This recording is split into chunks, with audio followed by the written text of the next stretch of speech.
excited to be with you here today. It is a very invigorating day here in New York. It is brisk outside, and I can promise you an equally invigorating talk that we are about to embark upon together. I'm Zara, in case if I haven't met you. I'm a researcher here in Google by day. I also run a behavioral science program, which kind of explains why I'm so excited to be introducing you today to our guest speaker here at Talks at Google. Quick show of hands, who here has ever watched or heard a TED Talk? Yeah, everyone. Okay, so the gentleman that we are about to bring on stage will be no stranger to you. Chris Anderson has spent the last 2 decades and more being the curator of TED Talks, one of the biggest talk platforms in the world, about 3 billion TED Talks viewed annually. And ideas worth spreading is the wonderful, empowering mantra of TED. Now, Chris was actually here at Google just a few short years ago, about 8 years ago, when his first book came out called TED Talks. And it was an insider's guide to giving powerful, captivating talks that change minds. Today, Chris is back with us for his latest book, Infectious Generosity, the ultimate idea worth spreading. Having read the book, I am so excited to get into the weeds of some of its messages with you here today, to have your questions and your engagement with the debate at the heart of the book. So without further ado, let's bring Chris on stage. Chris Anderson, everyone. Hey. Thanks, Chris, a warm welcome back to Google. It's been a few years. What have you been up to in the last 8 years? A little bit of dreaming, a little bit of stressing. Much like all of us, I think. And look, your first book, it was very clear that it was written by someone that had a front row seat to some of the greatest speeches and speakers of our time, right? This book, what front row seat inspired you to write this book, Chris? There are 2 threads in this book that weave together. One is the world of human psychology and new findings that are so interesting. So some of the stuff I learned from some of the social psychologists, evolutionary biologists who came to TED is kind of mind-blowing, and it convinced me that generosity is a much more powerful force in us than we know. The other piece is just the implications of this connected age. And that comes in 2 parts. One, yes, TED speakers. So early on, people like Clay Shirky or Kevin Kelly, or a lot of people were arguing, hello, the rules in the internet age are different.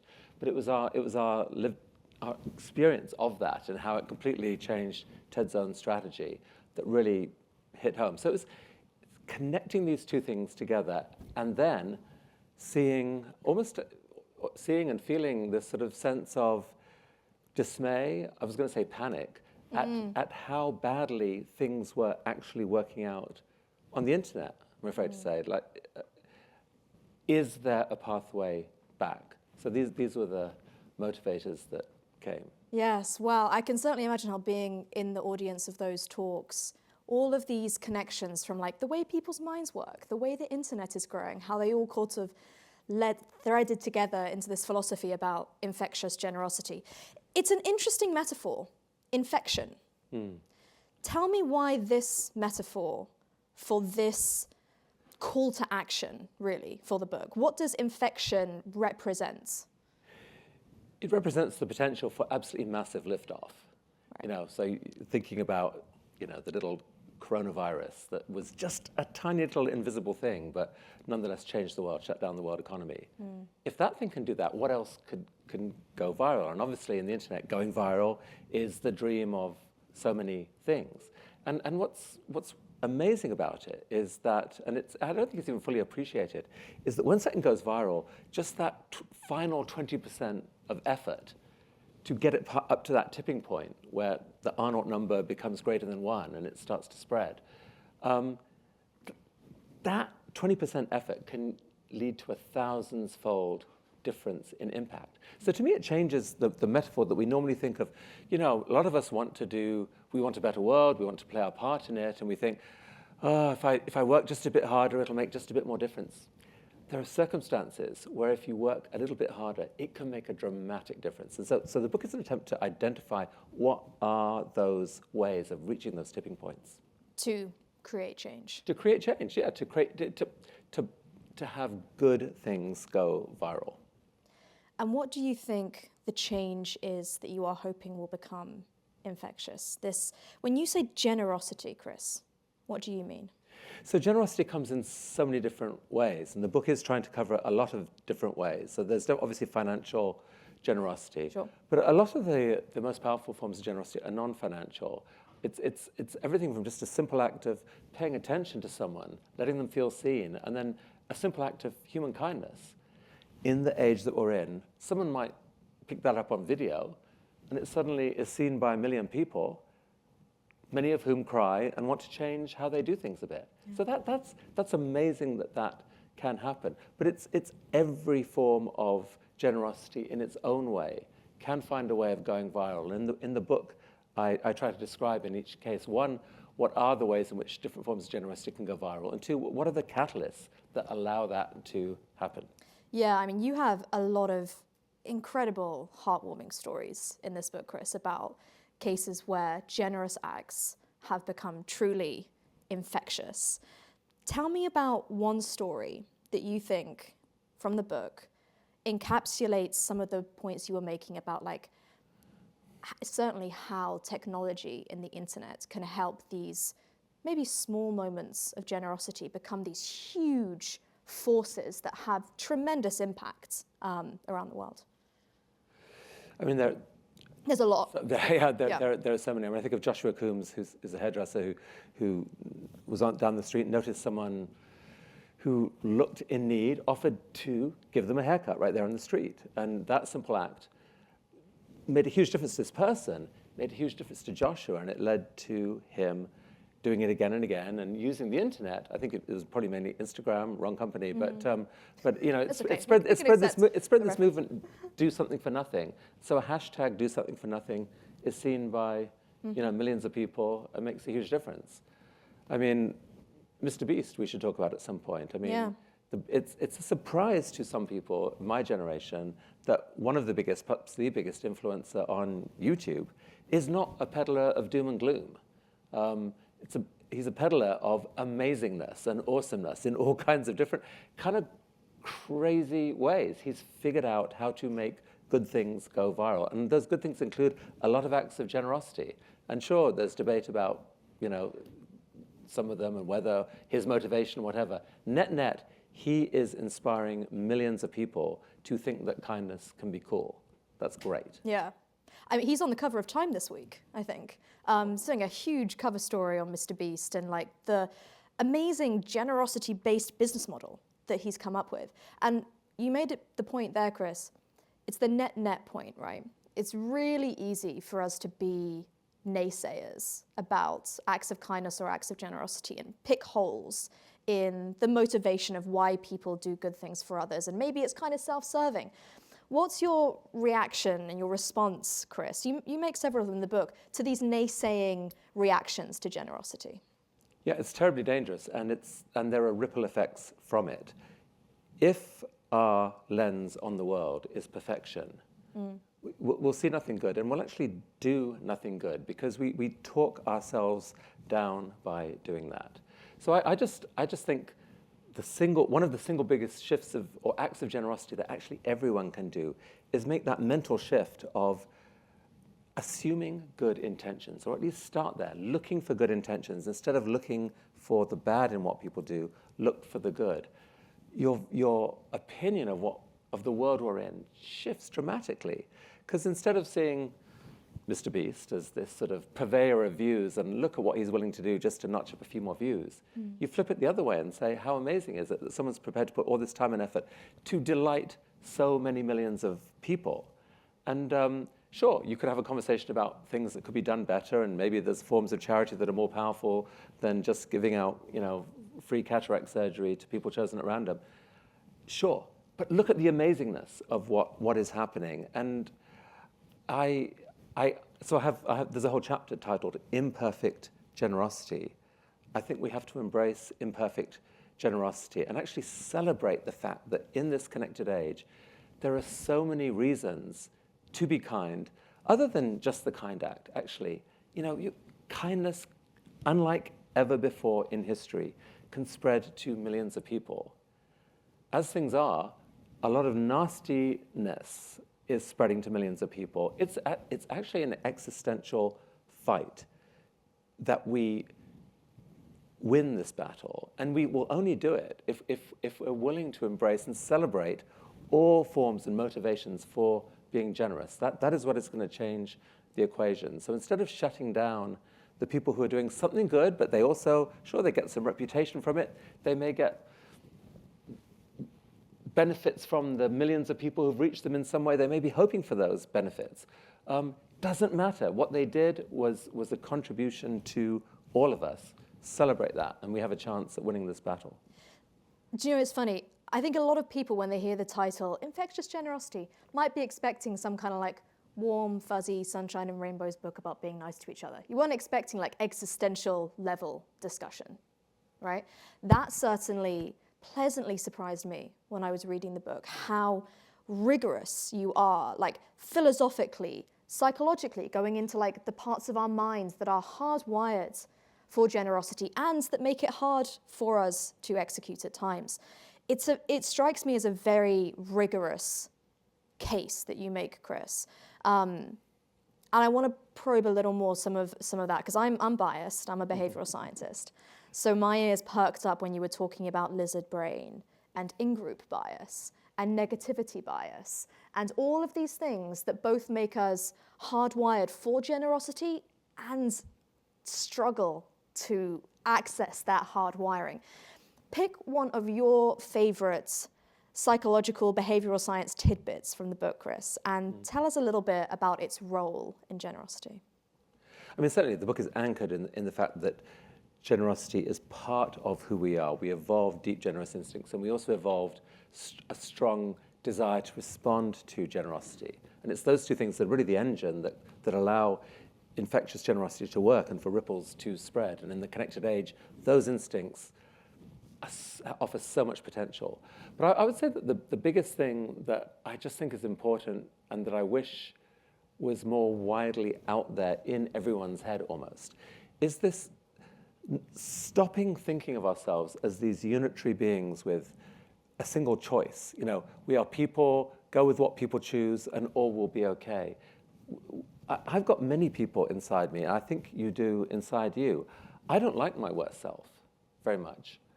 Maybe that's just British, screwed up, whatever. But I don't. So I think this picture of us as having, at the very least, an instinctive self and a reflective self is an incredibly important lens to apply to everything. Danny Kahneman had an amazing book, Thinking Fast and Slow, where he described System 1 and System 2 thinking. System 1 drives most of what we do. It's unconscious, it's fast.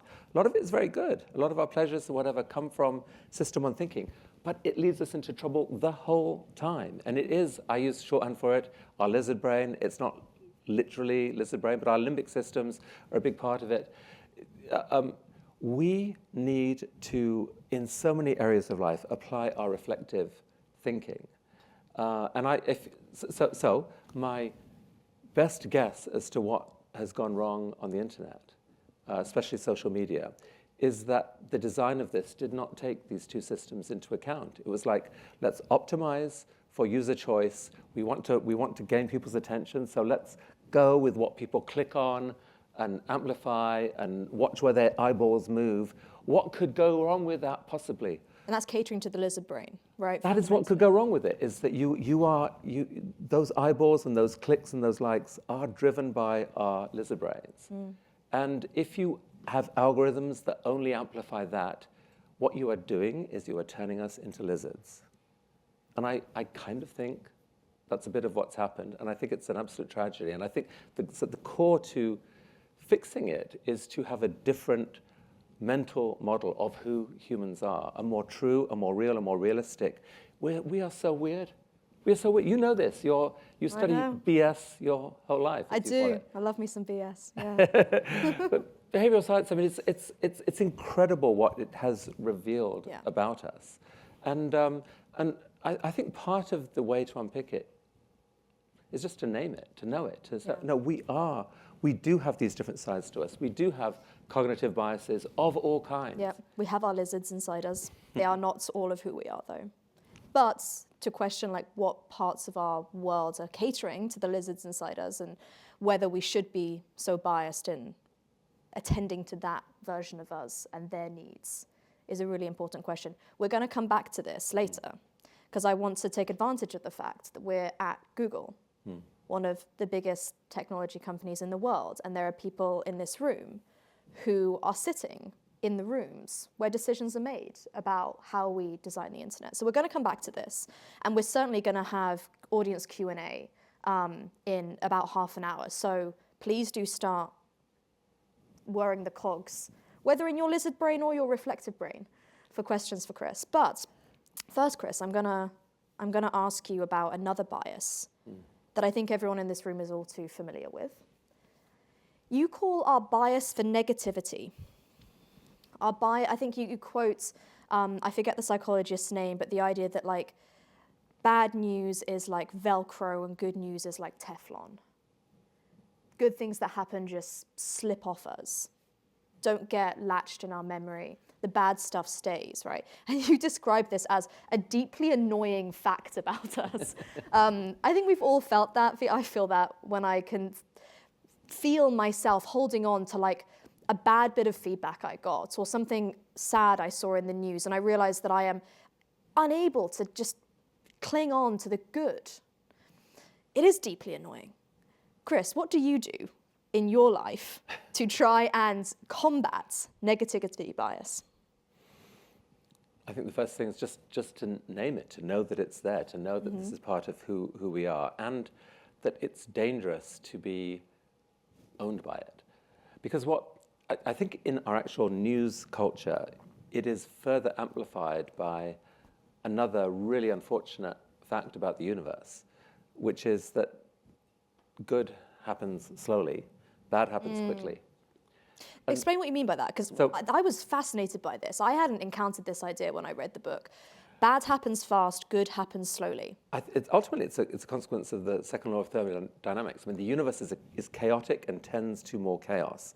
To do anything good requires people to be intentional, to make the effort to reorganize the world in a way that is more aligned with our future wishes. And this takes time, whichever way you look at it. Think about an entrepreneur having a dream, pulling together people, inviting in investors, making an amazing product that people love. This takes years to happen. It's kind of thrilling and amazing that it can happen. But there is no moment in that process where that person ends up on the front page of the New York Times. Maybe they have an IPO and there is a moment there. But this stuff is built slowly. A building takes 8 years to design and build and so forth, and it can be blown up by a bomb in a second.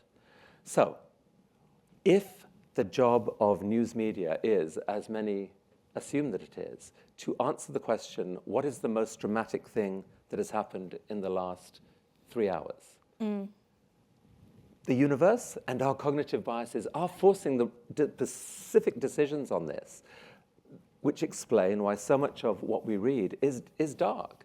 And the thing, so the thing I'd say, I often get accused of being optimistic and saying, well, you just want to put a positive news spin on the world. No, I want to put a truthful view on the world. I think if the task of news media was to say, what is the most significant thing that has happened? How should we feel about where the world is now and where it's going based on the latest data? You would end up in a very different place. And the example I give is, 100 people die somewhere violently. That is your world #1 story. Is that logical? Is that reasonable? Well, how about this piece of data? 160,000 people died yesterday. No one knows that, but they did. And they almost all died invisibly with just their grieving families there. 2, over the last 3 decades, thanks to the heroic work of public health professionals, 20,000 children's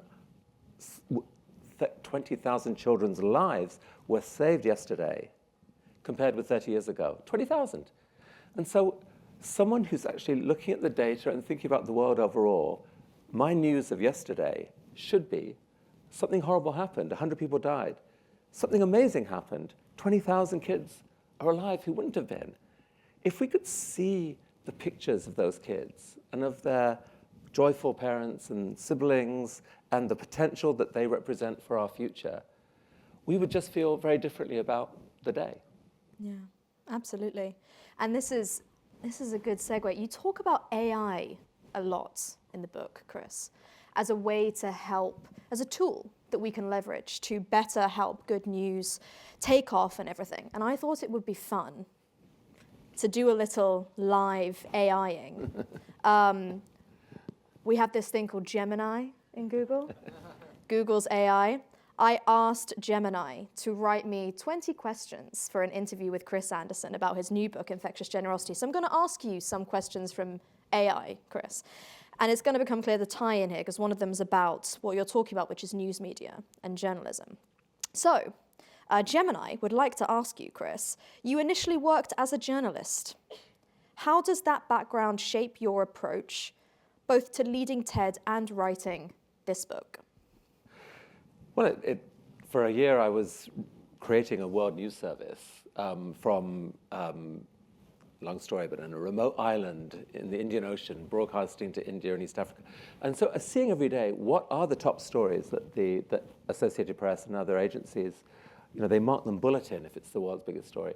And so it was there I saw this pattern that 100 people die and you've got yourself a front page story. If it's kids, it can be a lower number. If it's a natural disaster and a long way away, must be a much higher number. But that was what it was. And the philosopher in me said, how does that make sense? How can that be actually the most consequential event that will shape the future? And so I dug in a bit, actually. It's amazing when you think of it. Like all the biggest stories, I never recognized at the time, the discovery of penicillin. It took something like 18 years for that to get into the New York Times.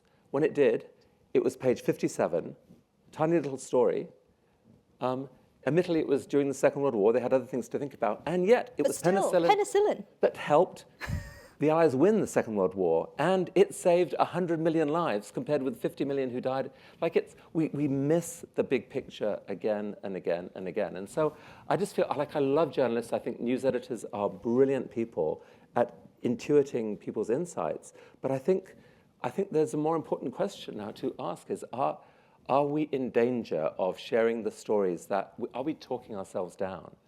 We are shaped by the stories. The reason behavioral psychology is a thing, or the cognitive therapy is a thing, is that our beliefs matter to us. And we are giving ourselves beliefs that are really damaging at this moment. Thank you, Gemini, for that great prompt. Okay, another one from Gemini. Infectious generosity seems like a call to action. What is one concrete way that a reader could start spreading generosity, whether through small acts or large-scale initiatives? Just go online with a generous mindset. That can be really hard. Like right now, if someone tries to do anything to break the sort of increasingly divisive, those people are awful, those people are awful, you can get your head blown off by both sides. It takes a lot of courage to sort of go in there and say, well, wait a sec, are we really thinking about this fairly? A site like Reddit does it probably better than a site like X right now. But it's such an important act just to notice the people who are actually spreading amazingness, goodness, laughter, like the upside of humanity, and amplifying that. There's a chance that if enough people do this, like I don't think it's, I kind of think, I do think that currently the internet, especially social media, is net negative on our culture. I don't think it's like 90-10. I think it's about 55-45. And there's actually so much amazingness out there. I think it's a winnable battle, and I think the algorithms themselves, you get influenced by what people amplify. So that's an influential piece of generosity that anyone can do. It's just do your bit to intentionally, consciously amplify the good parts of the internet. I'm going to challenge you though, Chris. that still feels a little intangible to me. Going online with a generous mindset. So let's say I'm going to go and open up Instagram or something, browse my social media like so many of us do. I'm going to go on YouTube and I'm going to have a look at what the algorithm is showing me. Now, most people, the people in this room are an exception, because the people in this room actually might indeed have some power over the algorithm. Most people don't have power over their algorithms. So what can you do when you're, say, going on your social media to have a mindset of generosity? Just take great care in who you follow. We are often drawn to what may get thrown at us is stuff that makes us outraged. Is that what you want your experience to be? On almost every one of these platforms, there are people sharing amazing insights and offering amazing gifts of knowledge, of art, of hilarity, of delight. I think knowing that, like doing just a little bit of research to delete 6 or 7 accounts from whoever you're following or whatever that make you angry, and finding those that make you, that you learn from. I'm not just talking about, lovey-dovey, give me more puppies. Puppies are lovely. I wouldn't mind puppies. But not knowledge, insight, understanding, all these things that they're out there. And there are people slaving away at it who get under-recognized compared with some of the rabble-rousers. I mean, I might be biased because I'm a researcher by profession, but what I think when you describe that is that the first step in that process is noticing the impact that your time on the internet has on you. Like, I don't know about you, Chris, I do a sort of very lightweight daily mood tracker, 5-point scale, how am I feeling today? We could all do some version of that, maybe after we have spent time on social media. It's a little bit of effort at first, right? You, I don't know, create a notes app or something, or create a note in your app.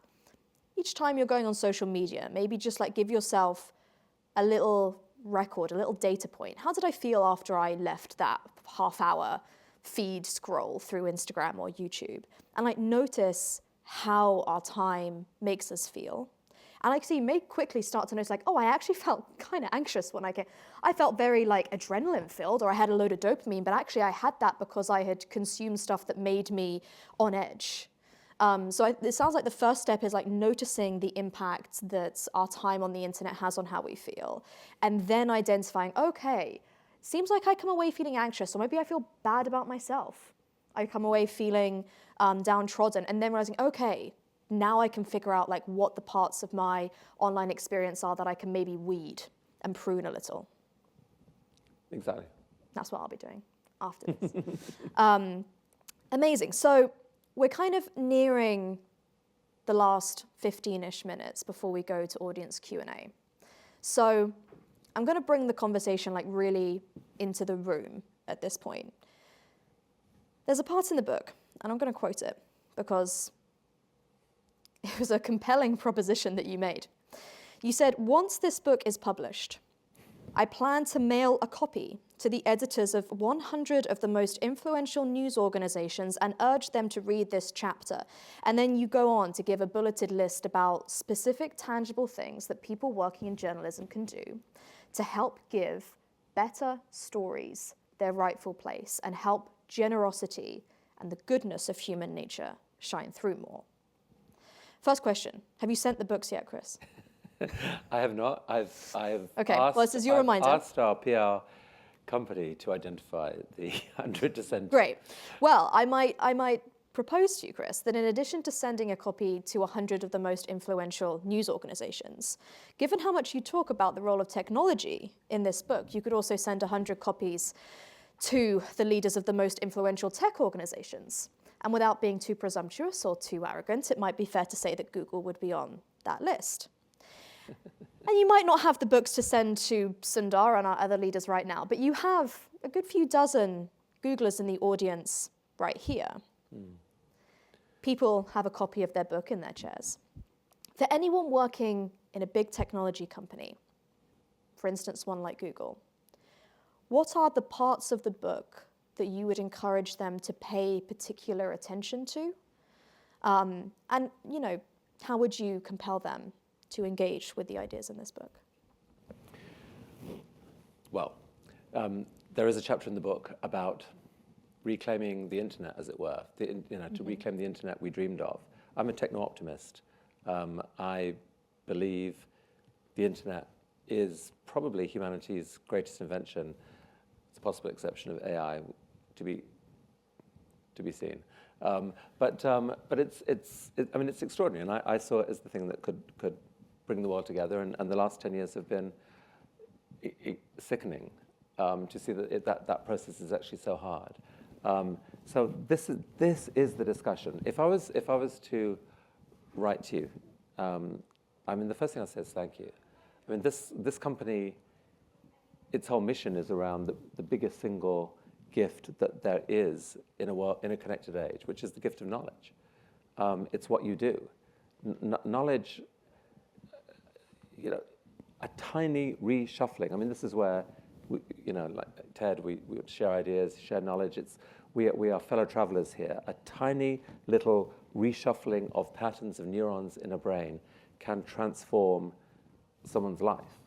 That is where empowerment comes from. It is where so much comes from. So there is no better thing to be working on, and it is incredible that we're in an age where we have these superpowers that kings of old would have given 90% of their kingdoms for, to be able to ask any question and to get back an answer. It's amazing. This is what you've built. AI, it takes it all to another level. We could talk about that. But what I would say is that I think many of you know that there are huge numbers of people outside the company right now who point to the big tech companies as the causes of the problem that have happened. And that the general view is this, that money talks too loudly, that the business models that you have force you to do things that you shouldn't be doing. That you have no choice but to invest in addiction type techniques or data exploitation, et cetera, et cetera, et cetera. And therefore, they would read this book and say, how naive can you be? I paint a picture in this book where I think, I believe, from all the people I've met in big tech companies, and I met a lot, that people don't want to go to work every day to poison the world. They really don't. You are motivated to make a better world, and that you are aware of the difficult issues around unintended consequences of doing certain things and how things can go wrong, and that there is a vigorous debate inside, I think, all of the main tech companies about how could we do things better? How could we get round some of these horrifying side effects that we've noticed? No one here is excited when someone on Google or someone on YouTube posts a video that leads to harm happening in some way, et cetera, et cetera. I believe that debate is there, and I guess I'll be curious on this. I think I say in the book, or I certainly imply, that if it was clear that there were two doors that a tech company could go down, door one was to make 30% more profit for shareholders. Door two was to make a company that served the public interest better.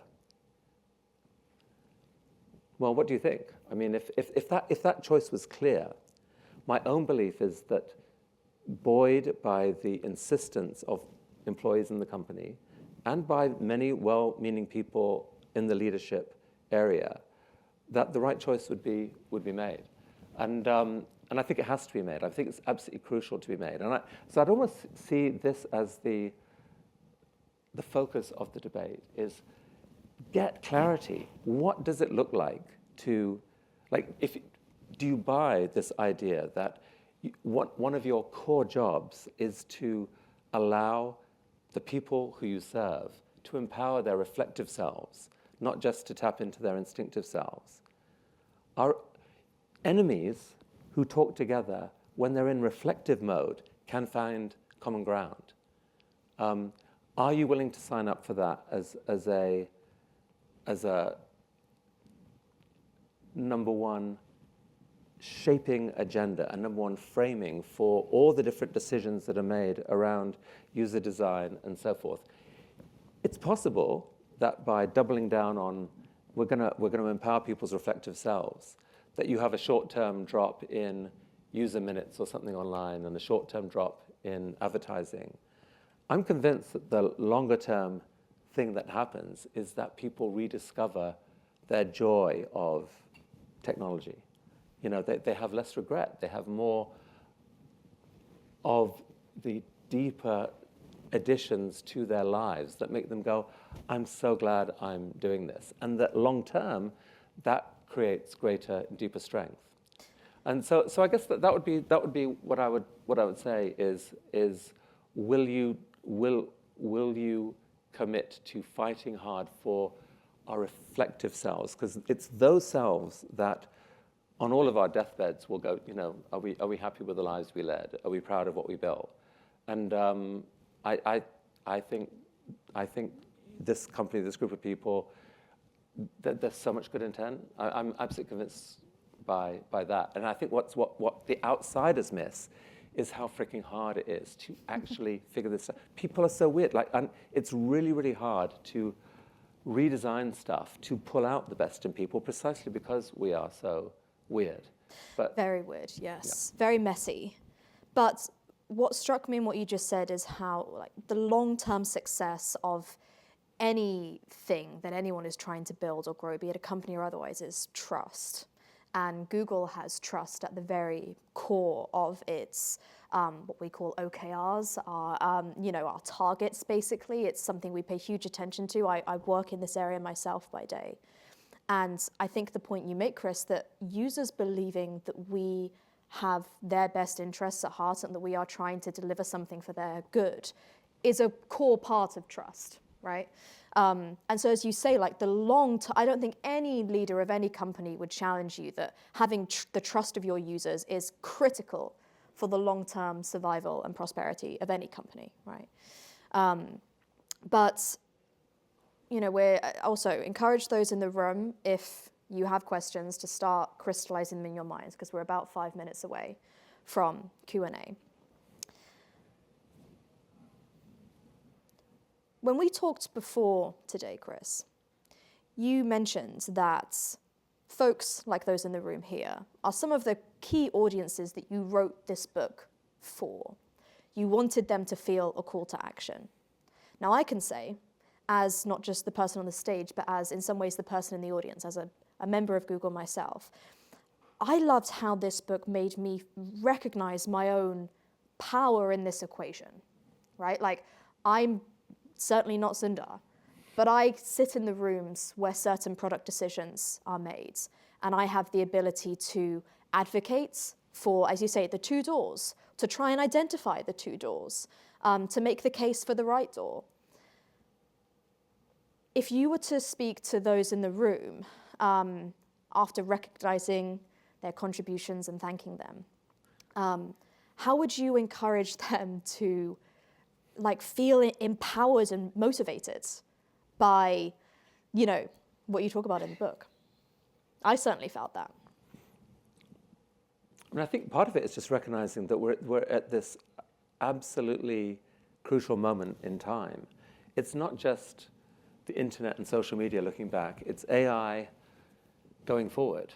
It's very interesting that this idea of system 1, system 2 types of reasoning are right at the heart now, I think, of the AI debate and how to think about rolling out AI safely. Arguably, Google has played a more cautious role in rolling out AI for a long time. Yes. Until hustled into it by the decision at OpenAI to go ahead and put out ChatGPT, where suddenly it's and this, you could view this as an example of where the markets can actually take humanity to a really dangerous place. That the commercial threat from OpenAI unchallenged, you could picture it, undermining the single biggest business model at Google in terms of search. So of course you have to respond. And so, this is the moment. Are we going to roll out AI in a way that is going to be beneficial to humanity? I mean, one of my own senses of urgency about why, I really want an internet that has more generosity embedded into it in all of its forms, is that AI is learning from the internet who we are. It's learning what humans care about. It's learning our thought patterns and our desires. If it's learning it off lizard brain humans, we're screwed. And so trying to get this part right. And there is a lot of evidence, a lot of promising signs that people who are fine-tuning the large language models and so forth are trying to find ways of putting reflective adjustments to what is otherwise being churned out. I think that's really good, but I just feel it's such an important moment. And you have more power in this than almost anyone on the planet. Because right here, you're shaping how the future is going to be. And even if you're not directly working on one of those products, here's the thing about a modern company that is built, all the value of Google ultimately comes from the combined creations of your collective minds. Without you, the company can't exist. So there's so much power there to those same minds. If you have a desire for a future that goes in a certain way, fight for it. Fight like hell for it internally. Like it's worth it. It's worth it. And the more that people like me and others see that happening, the easier it is for us to fight for you outside and say, don't be so crass in your snap judgment about what's going on here. Especially here on the East Coast, there's so much cynicism about technology. I find it incredibly ignorant, actually. It's like you have no idea. These companies are mostly staffed by people who have dreams of contributing to a better future. Don't cut the ground from under them before this has been given a chance. Anyway, it's a moment. It's a moment, and it couldn't matter more. And you are in the place to do something about it. Final question before we go to audience Q&A. And please, if you have questions in the room at this point, please go and stand behind one of the two mics so we have time for you. Chris, throughout the book, you often identify these critiques that you think your philosophy will befall. And what I'm hearing here is that one such critique is like, business models can't change. Like, structures can't change. Capitalism is everywhere, it is ingrained. Why try? And you respond to a lot of these critiques and these naysaying views in the book, Chris. How do you respond to someone that says, these things can't change? I mean, I think I'd say if you believe that, then just go lock yourself in your house and kiss the future goodbye. I mean, if we can't change this, there is no future worth fighting for. I'm an optimist, but in this sense, I don't feel good about the future necessarily. I don't predict that the future will be good. I think the task of an optimist is to try to do whatever you can to find some kind of pathway that could lead to a viable future, shine a light on it, and then count on the fact that other people will see that pathway and they'll go, you know what? I prefer that future than the one of dread. So I'm coming with you. And that many, many times in the past, in dark times and difficult times, this is what humans have done. They've discovered a way forward and have amazed themselves by going down that pathway and changing things up. That's what I think we have to do. Fantastic. Right, that's wonderful galvanizing tone. Let's bring it into the room. Let's start over here. First question from the audience. Hello, my name is June. I work as a software engineer here. The question I have is this. It seems that everybody is generally motivated by generosity. You and I are very generous people, but when it comes to the society as a whole, or a group, or a collective, it seems that sense of generosity is lost and replaced by fear or anger or any of the more negative emotions. And I was wondering, what is at that point where that individual generosity transforms into collective hate and anger? Where generosity transforms into the negative, did you say? Yeah. Yeah. I mean, look, we're a social species. Everything that we feel spreads. In an atmosphere, a cultural atmosphere of fear, people will be fearful, which is why it's so important what we collectively do. The single biggest thing that moves people back to generosity is gratitude, actually. It's finding a reason to be thankful for something. And it's a beautiful practice to do. Just think every morning of one thing to be grateful for. One of my highlights of recently at TED was hearing a new engineer who came to TED to talk about their generosity. And they said, yeah, my gratitudes, I'm grateful for my loved ones. Oh, I'm really grateful for the electric grid. You know, how wild is it that 12 feet from us, there's a little socket there that you can plug devices into that will heat you and cool you and clean your dishes. It's amazing. Anyway, there's lots of things to be grateful for. From that sense of gratitude, you can start to say, okay, we are wired when we feel grateful. That means that the universe is giving you something. You feel motivated to give something back. It's just who we are. And that thing can spread. And there's countless times online where someone sees something good and it will spread. We have to engage in this collectively and persuade the people who are feeling negative that there is another lens, there is another way to look. Wonderful. Okay. Hey, Chris. I'm Federico. I'm a designer working on Gemini. Thank you so much for coming. A super inspiring talk. I have two questions for you. One is, I think that like these moments in time, and maybe the reason why you wrote this book was inspired by some generosity. And I wonder if you can kind of like, in the premise of both questions, answer it from your personal experience. So the first one is, what is a person, project, or like thing that you've seen, a company, who you think best embodies this infectious generosity today? And the second one is, what is a question, if you can, that you ask yourself, or that you've asked yourself in the past, that helped you become more infectiously generous, that profoundly maybe changed your life, where you maybe picked generosity over profit, or doing good over maybe doing something that maybe could have benefited you in the short term? Thank you. I have a sneaking suspicion about what your answer is going to be, Chris. Go ahead. Well, no, I'm actually going to talk. I'll give you the example of Giving Tuesday. It was a non-profit. You had the 92nd Street Y in New York doing what they do. People had an idea. I know. How weird is it that we have, Thanksgiving, and then you have Black Friday. What I forgot what they call the Friday again. Black Friday. It is Black Friday. Yeah. Why would they call it that? Black Friday, Cyber Monday. We need a good version. So Giving Tuesday just started off as a hashtag. They let it go in a beautiful way that gave power to the people who were using it, and now you have a nonprofit that spun out. It has a budget of $7 million a year, and they are unlocking $7 billion plus, I believe, in total contributions, plus sparking a worldwide movement towards generosity. Amazing that it can happen.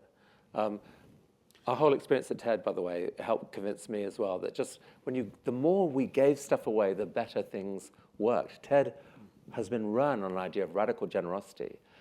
Give away the content, wow, suddenly people have heard of us. Give away our brand, wow, suddenly there are 3,000 TEDx events around the world. Kind of amazing.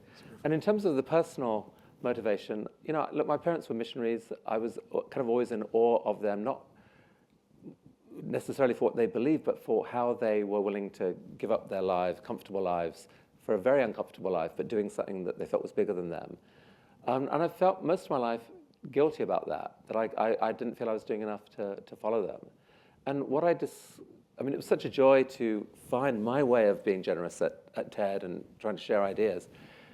Noticing how that feels is what gives you motivation to keep going. I don't like the version of myself that is small and mean and responds with anger and irritation and impatience to people, which is a real part of me. I just don't like it. I like the version of me that is willing to give people a chance and to listen to people and to give things away. And doing that repeatedly, one, it builds the muscle. Two, it gives you joy, which is motivating. Awesome. Thank you so much. All right. Hi, my name is May. I'm a software engineer on Google Cloud.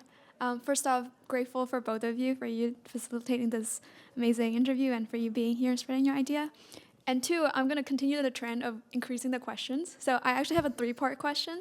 Okay, I'll keep track of them for you, Kristen. Yeah, I'm happy to repeat it as well. And they're kind of like subparts. They kind of go together.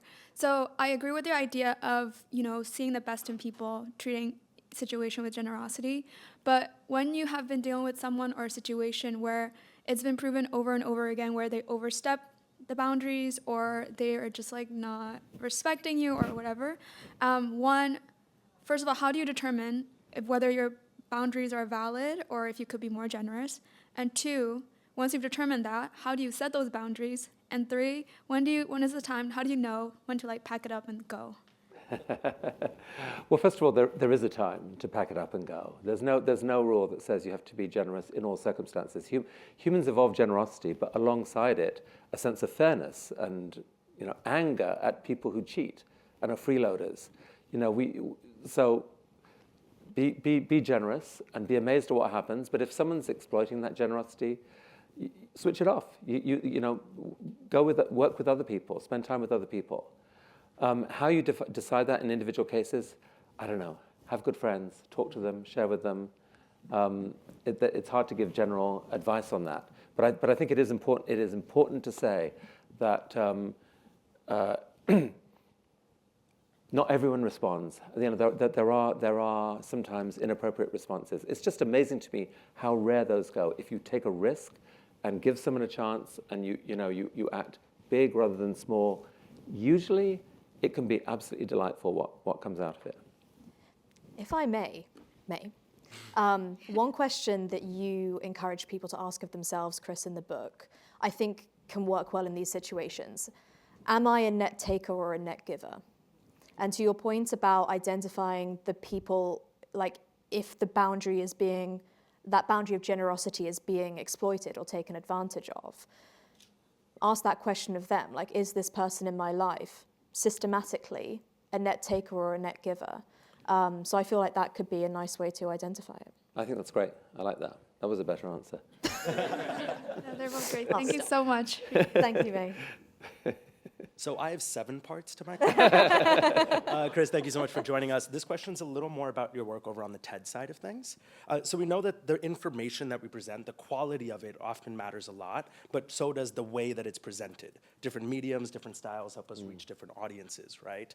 I think there was a talk that went famous a little while back by Will Steven, the comedian, in which he said, a TEDx talk, sorry, which said how to sound smart in your TEDx talk. He was pointing fun at sort of the quintessential TED voice that has emerged. Speakers tend to have now almost a homogenous style in which we present information.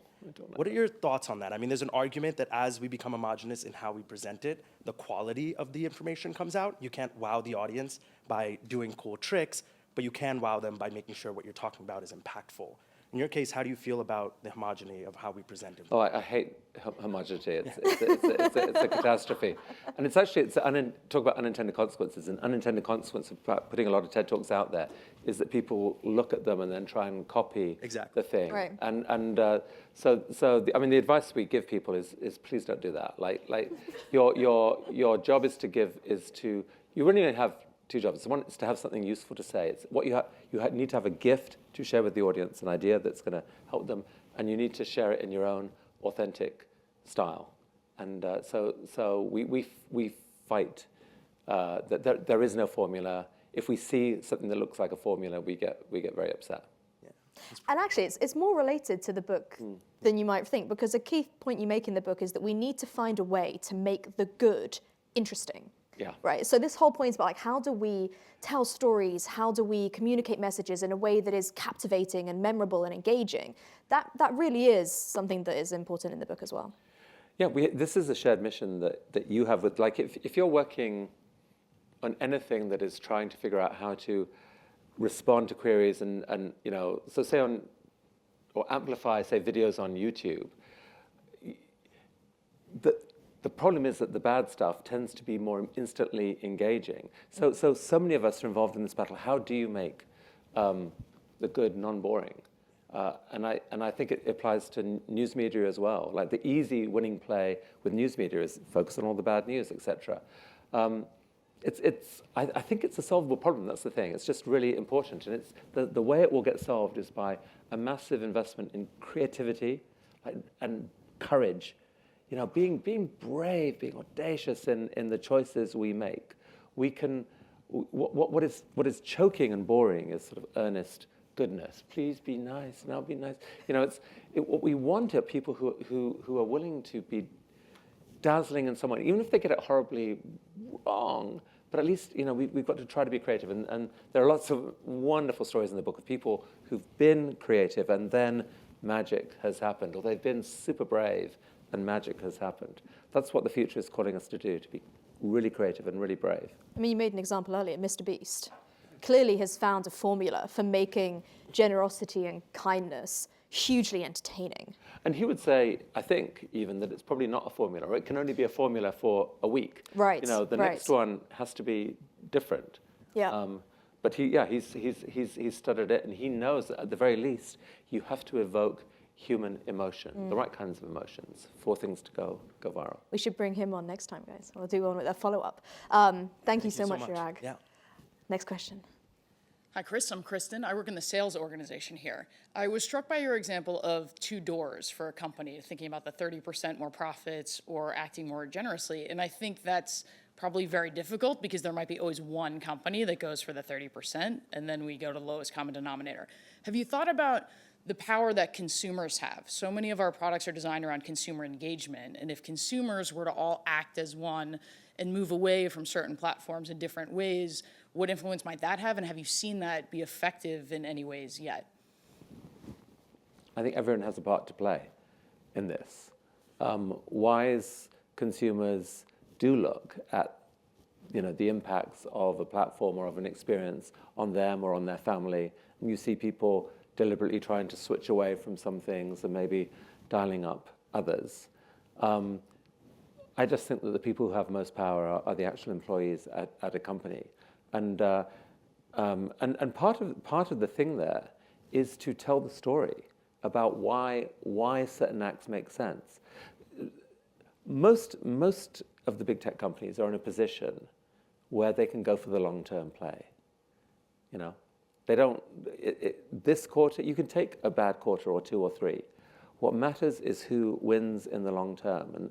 And so I just think that there's a way to fight for long-term wisdom and the best long-term strategy that eventually you may be able to persuade users, other employees, investors even, to come along. But I don't say it's easy at all. I don't remotely have all the answers. I believe from the people I've met that this is a process and engagement that many people want to join in, even though it's hard. And I don't doubt that there are days where you wonder, it's like, is this going to work, or do I just feel tired and cynical about the company? I don't know. I hope that there is enough determination to find the positive way forward to give this thing a chance. Thank you. Yeah. Thank you, Kristen. And yeah, I mean, the book is filled with so many grassroots stories like that, where the power of consumers or the power of citizens in a population have galvanized and have produced either a winner in the competitive product space or change from, as you say, people acting as one and having that grassroots change. One possible thing to do is just literally to have the courage to open up the discussion to a broader number of consumers. Like if you said, dear users of name the brand in Google of what it is, we're excited by what we're doing, but we want the future to be better, honestly, and we think some things we are wrestling with. Join us in this discussion to help us dream with you about, we'll be honest with you, of some of the technical challenges or whatever. And I don't know whether there's a forum to do that, but I think that very process would engage people and would make people prouder to use the service, and maybe something amazing could come out of it. Thankfully, that is actually a big cornerstone of user experience work, is what I do. So yeah, I think absolutely. Keep jobs like mine. Final question in the room. Thank you. My name is Juan Pablo. I'm here in our shopping organization. We talked today on mostly the 2 extremes of generosity, like what I can do reflectively on myself and how to change my mindset, and then much bigger, how do I go viral, how do I change company? What about my more immediate circle, my family, my friends? Is there a role that I can play to influence that first level? Yeah, no, it's a great question.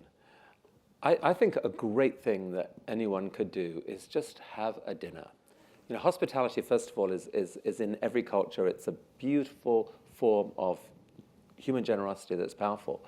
But as well as the sharing of food and the building of friendship that comes from that, just have a single conversation dinner where you encourage people to dream about what do we care about in this community that could be changed in some way? Or who do we know who's doing amazing work locally who could use some more support? And just hear from people and see if there's any consensus about something that you could support together. Because generosity is easier to do collaboratively. And it's joyful to do collaboratively. So yeah, so many great things start with 6 or 8 people gathering together for food and drink and laughter and friendship and dreaming. A beautiful last question, Juan Pablo. Thank you. Yeah, thank you. Thank you for the time. All right. Sadly, Chris, we're at the end of our time. This has been a really beautiful, invigorating discussion about infectious generosity. Everyone in the room has their book. Anyone listening on live stream, go get a book.